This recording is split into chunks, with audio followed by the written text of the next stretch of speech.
999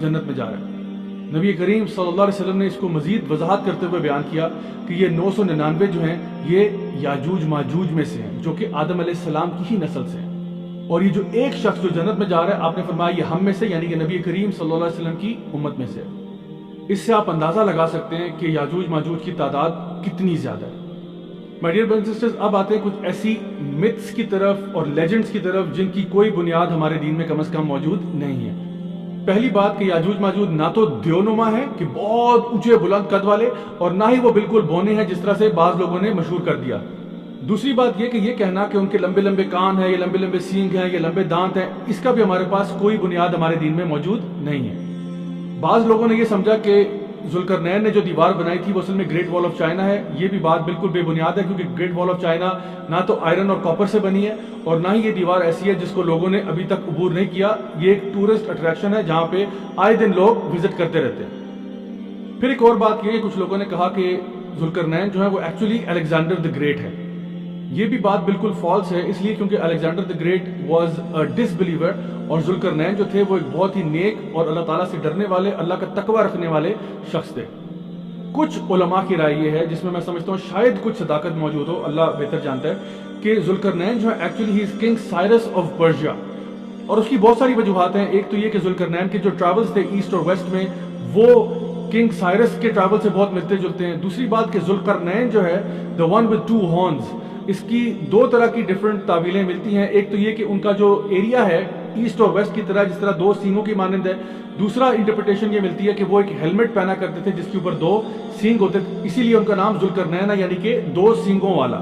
king Cyrus of Persia کی جو discoveries ہوئی، جو ان کا ٹوم ملا اور جو ان کے سٹیچوز ملے، ان میں سے ایک سٹیچو قابل غور ہے جس پہ دو سینگ بڑے پرومننٹلی نمایاں ہیں، اور ان کا کیریکٹر بھی کچھ ایسا ہی تھا کہ وہ بہت نیک اور با اخلاق انسان تھے۔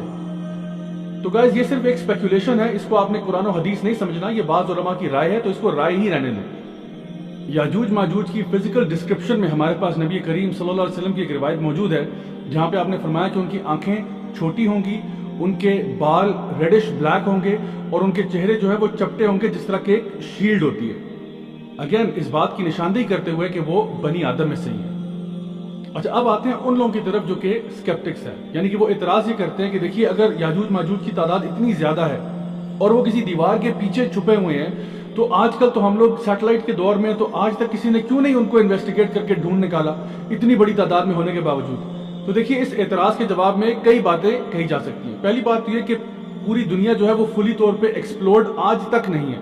اگر ہم اوشنز کی بات کریں تو صرف 4 to 5% اوشنز ایکسپلورڈ ہیں۔ لینڈ کی بات کریں تو اس میں بھی کئی مقامات ایسے ہیں جو کمپلیٹلی ان ایکسپلورڈ ہیں۔ دوسری بات یہ کہ ہم لوگ ایز مسلمز یہ بات جانتے ہیں کہ جب بھی اللہ تعالیٰ قرآن مجید میں کوئی بات کہہ دیتا ہے، ہم کہتے ہیں سمعنا و اطعنا، اللہ نے بات کہہ دی ہم مان لیتے ہیں۔ جیسا کہ اللہ سبحانہ تعالیٰ نے قرآن مجید میں اسراء والمعراج کا ذکر کیا کہ نبی کریم صلی اللہ علیہ وسلم ساتوں آسمان سے ہو کر بھی آگے، تو ہم اس پر ایمان لاتے ہیں۔ اللہ تعالیٰ نے فرشتوں کا ذکر کیا، ہم اس پر ایمان لاتے ہیں۔ اللہ تعالیٰ نے بیان کیا کہ موسیٰ علیہ السلام نے سمندر کو 2 حصوں میں بانٹ دیا، ہم اس پر بھی ایمان لاتے ہیں۔ اور اسی طرح کے دیگر میریکلز جو ہوتے رہے، ہم سب پر ایمان لاتے ہیں۔ حتیٰ کہ سورۃ الکہف جس میں ذوالقرنین کا اور یاجوج ماجوج کا یہ قصہ بیان کیا ہوا ہے، اسی سورۃ الکہف میں اصحاب کہف کا بھی ذکر ہے، جو کہ 309 سال تک سوتے رہے اور بالکل اسی طرح جوان رہے جس طرح اس ٹائم پر تھے جب وہ غار میں جا کر سوئے تھے۔ تو اللہ تعالیٰ تو ہر چیز پر قادر ہے، ان اللہ علی کل شیء قدیر۔ تو اگر اللہ تعالیٰ نے قرآن مجید میں یہ بات بیان کی کہ یاجوج ماجوج کو ایک بیریئر کے پیچھے روک دیا گیا، تو ہم کیا کہتے ہیں؟ ہم کہتے ہیں سمعنا و اطعنا، ہم نے سن لیا اور ہم مانتے ہیں۔ تو ہمارا اس بات پر بھی ایمان ہے کہ اللہ تعالیٰ نے یاجوج ماجوج کو ایک دیوار کے پیچھے ہی رکھا ہوا ہے، اور جب اللہ تعالیٰ چاہے گا یہ دیوار ٹوٹ جائے گی اور ان کا وہاں سے خروج ہو جائے گا۔ حافظ ابن کثیر رحمہ اللہ کے مطابق یہ جو ایریا ہے جہاں پہ یاجوج ماجوج ہیں، یہ تقریباً آرمینیا اور آذربائیجان کے قریب کہیں ہیں، اور اللہ بہتر جانتا ہے کہ واقعی ایسا ہے یا نہیں ہے۔ آپ کو معلوم ہے کہ نبی کریم صلی اللہ علیہ وسلم کے دور میں بھی ایک شخص تھا جس نے آ کے آپ صلی اللہ علیہ وسلم کو یہ بات ارشاد فرمائی کہ میں نے خود اپنی آنکھوں سے یاجوج ماجوج والی دیوار دیکھی ہے۔ اور جب آپ صلی اللہ علیہ وسلم نے اس سے پوچھا کہ مجھے بتاؤ کہ اس کی ڈسکرپشن کیسی ہے، تو اس نے بتایا کہ وہ ایک سٹرائپس کی فارم میں ہے، اور اس بات کی تصدیق نبی کریم صلی اللہ علیہ وسلم نے کی کہ ہاں تم نے بالکل صحیح فرمایا۔ اسی طرح سے اور بھی کچھ روایات ملتی ہیں کہ لوگوں نے جا کے بعد میں بھی اس دیوار کو دیکھا، لیکن ان روایات کو ویریفائی کرنا ہمارے لیے آج بہت مشکل ہے۔ نبی کریم صلی اللہ علیہ وسلم کی ایک حدیث کے مطابق عیسیٰ علیہ السلام اور دجال کا جب مقابلہ ہو رہا ہوگا تو یہ لد کے مقام پر ہوگا جہاں پہ دجال کو ختم کر دیا جائے گا. وہاں پر اللہ سبحانہ تعالیٰ عیسیٰ علیہ السلام کو یہ وحی کریں گے کہ بنی آدم میں سے ایک ایسی قوم کو آج ریلیز کر دیا گیا ہے جس سے لڑنے کی طاقت آپ میں نہیں ہے, تو آپ اپنے لوگوں کو لے کر طور کے پہاڑ پر چلے جائیں. تو جس وقت یاجوج ماجوج کا خروج ہوگا, عیسیٰ علیہ السلام اپنے ساتھ تمام بلیورز کو لے کے طور کے پہاڑ پر پناہ لے لیں گے. یاجوج ماجوج اپنی کثرت تعداد کی وجہ سے دنیا میں اتنا فساد برپا کریں گے کہ جس چیز کی طرف جائیں گے اس کو تباہ و برباد کر دیں گے, تمام چیزیں کھا پی لیں گے, حتیٰ کہ وہ لیک ٹائبیریس بحر تبریہ تک پہنچ جائیں گے اور پورا کا پورا لیک جو ہے اس کو چاٹ جائیں گے. یہاں تک کہ ان میں سے آخر میں آنے والے لوگ یہ کہیں گے کہ ہمیں لگتا ہے کہ یہاں پر ایک زمانے میں پانی ہوا کرتا تھا. زمین میں فساد برپا کرنے کے بعد اور زمین کی مخلوق کو ختم کر دینے کے بعد یہ اپنے تیروں کا رخ آسمانوں کی طرف کریں گے, اور جب یہ تیر آسمان کی طرف پھینکیں گے اور جب یہ واپس آئیں گے تو یہ خون آلود ہوں گے. اصل میں انہوں نے مارا کسی کو نہیں ہوگا, یہ اللہ تعالیٰ ان کو ایک دھوکہ دے گا کہ ان کے تیر خون آلود ہو کے واپس آئیں گے. تو پھر یہ دعویٰ کیا کریں گے کہ ہم نے آج زمین کی مخلوق کو ختم کر دیا اور اب تو آسمان کی مخلوق کو بھی ختم کر دیا.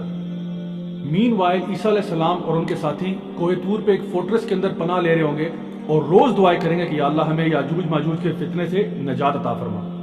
پھر ایک دن کیا ہوگا کہ یاجوج ماجوج کی گردن سے ایک کیڑا نکلے گا جو کہ ان کی موت کا باعث بنے گا, اور تمام یاجوج ماجوج اس طرح مر جائیں گے جیسے کہ ایک جسم مر جاتا ہے.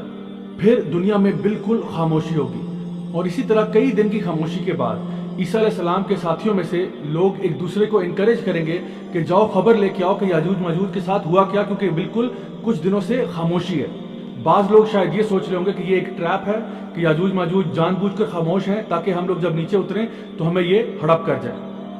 لیکن بعض لوگوں کا یہ کہنا ہوگا کہ نہیں, شاید وہ واقعتاً مر چکے ہوں. لیکن پھر انہی لوگوں میں سے ایک بہت ہی بہادر شخص قلعے سے نیچے اترے گا یہ بات جانتے ہوئے کہ میری موت تقریباً یقینی ہے. لیکن جب وہ نیچے اترے گا تو وہ دیکھے گا کہ تمام زمین یاجوج ماجوج کی ڈیڈ باڈیز سے بھری پڑی ہے. وہ یہ خوشخبری آ کے باقی اپنے ساتھیوں کو دے گا, اور پھر یہ لوگوں کے لیے ایک خوشی کا سما ہوگا کہ اللہ تعالیٰ نے یاجوج ماجوج کو ختم کر دیا.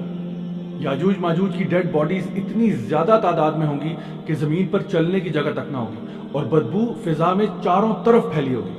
اللہ سبحانہ تعالیٰ پرندے بھیجے گا جن کی گردنیں اونٹوں جیسی ہوں گی. شاید یہ کوئی جائنٹ ولچرز یا کانڈورز ہوں جو یاجوج ماجوج کی باڈیز کو اٹھا کر اس جگہ پر پھینک دیں گی جہاں پہ اللہ تعالیٰ چاہے گا.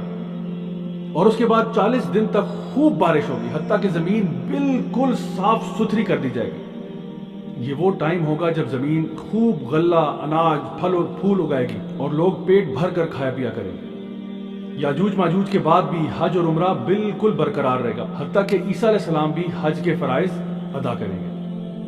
مائی ڈیئر برادرز اینڈ سسٹرز, یاجوج ماجوج کے قصے سے جو بات ہماری سمجھ میں آتی ہے وہ یہ ہے کہ ہمارے پاس استطاعت نہیں ہے یاجوج ماجوج سے لڑنے کی.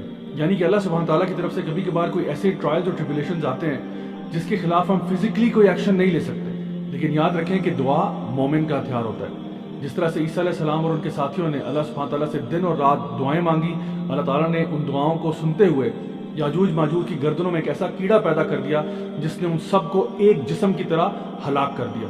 بالکل اسی طرح سے اللہ تعالیٰ ہماری مدد کو بھی آتا ہے جب بھی ہم کسی ایسے فتنے میں ہوں جس سے لڑنے کی ہمارے اندر کوئی سکت یا طاقت موجود نہ ہو.